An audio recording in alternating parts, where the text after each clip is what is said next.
महाराष्ट्र. मी शिवसेना उद्धव बाळासाहेब ठाकरे पक्षाचा सोलापूर महानगर प्रमुख बोलतो. आपल्यासमोर येण्याचं मुख्य कारण म्हणजे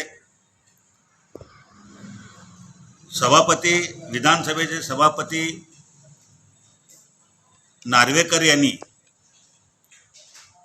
जो निकाल वाचला, जो निकाल दिला, त्या संदर्भामध्ये अनेक नेतेगण, राजकीय विश्लेषक, पत्रकार, शिवसेना पदाधिकारी सगळ्यांनी आपापली भूमिका मांडलेली आहे.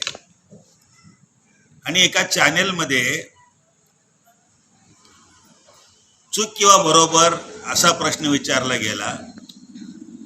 तो प्रश्न होता, नार्वेकरांनी दिलेला निर्णय किंवा निकाल बरोबर आहे का चूक?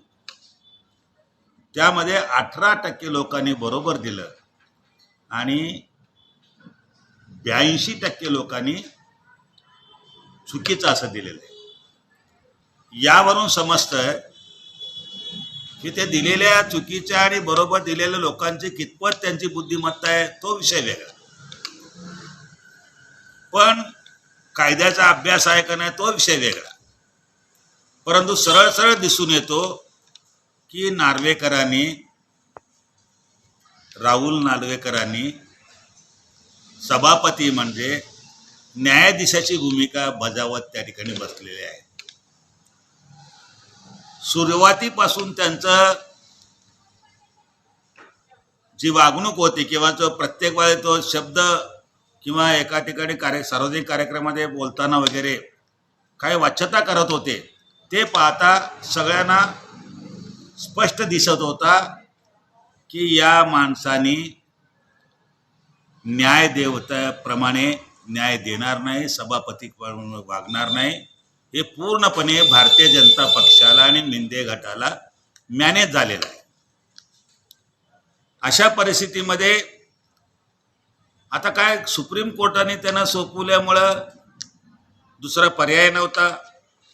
सुप्रीम कोर्टाने तर निकालामध्ये अनेक वेळा ताशेरे मारले किंवा हे बरोबर चुकीचं आहे, गोगावल्यांचा निवड चुकीचा आहे, प्रभूंचा निवड योग्य, असं स्पष्टपणे दिलेलं होतं. अशात देखील त्यांना केवळ एक कागद पोचलं नाही. किंवा माझ्या आयुष्यात मी पहिली वेळ बघतोय की राजकीय याच्यामध्ये न्यायाधीशांनी देखील एखादा न्याय देत असताना न्यायदेवता सर्वश्रेष्ठ आहे, न्यायदेवता या लोकशाहीच्या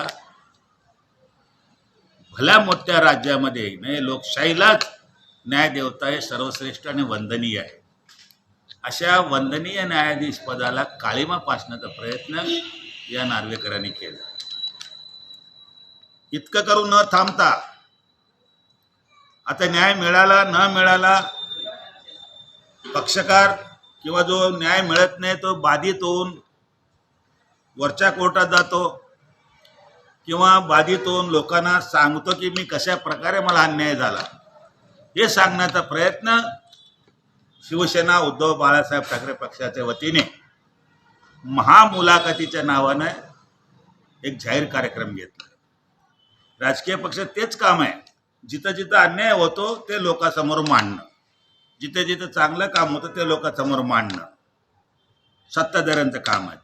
आणि जिथं जिथं अन्याय होतो, जिथे जिथं काम होत नाही, सत्ताधारी चुकतात, तिथं तिथं विरोधक हे लोक जनता दरबारी जाऊन त्या जनता दरबारामध्ये त्याची बांधू मांडणं किंवा त्याचा पूर्ण माहिती देणं. असे असताना शिवसेना उद्धव बाळासाहेब ठाकरे पक्षाच्या वतीने जो महाचर्चा सत्य न्यायालयाचा सत्य अशा प्रकारच्या एका कार्यक्रमाद्वारे देत असताना नार्वेकरांनी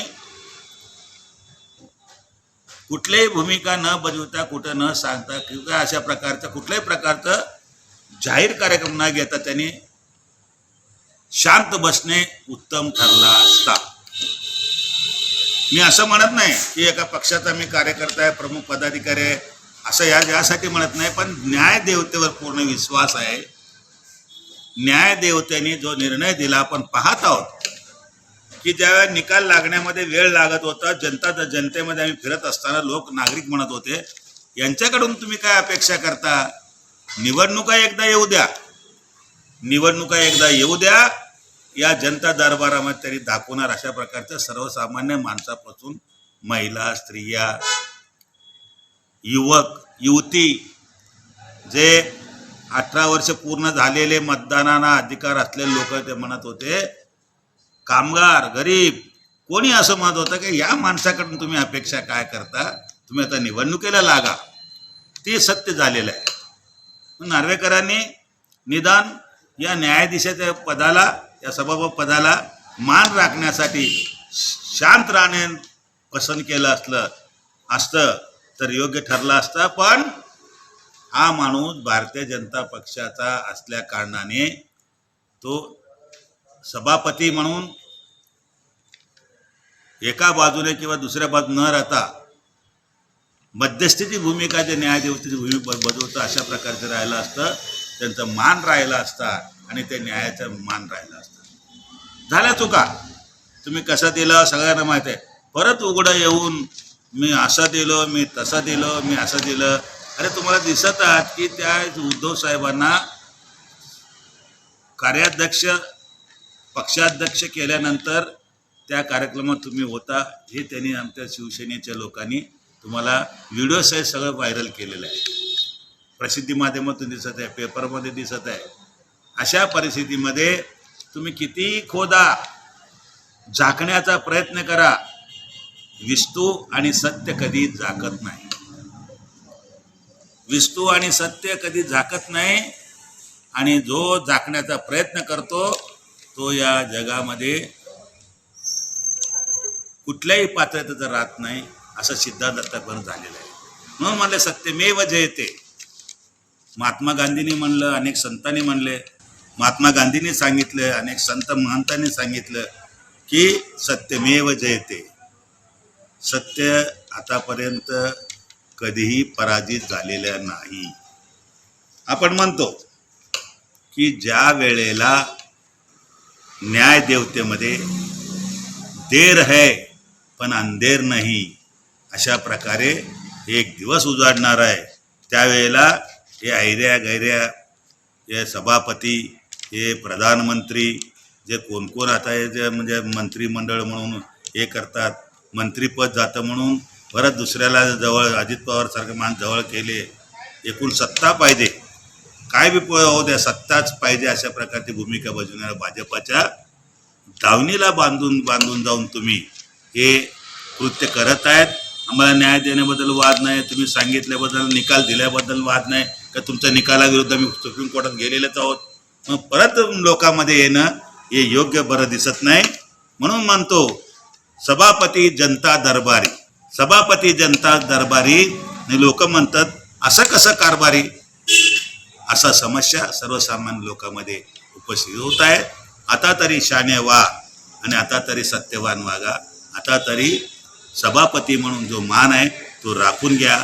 जय हिंद, जय महाराष्ट्र. नवनवीन बातम्या पाहण्यासाठी SB न्यूज चॅनलला लाईक करा, शेअर करा, सबस्क्राईब करा.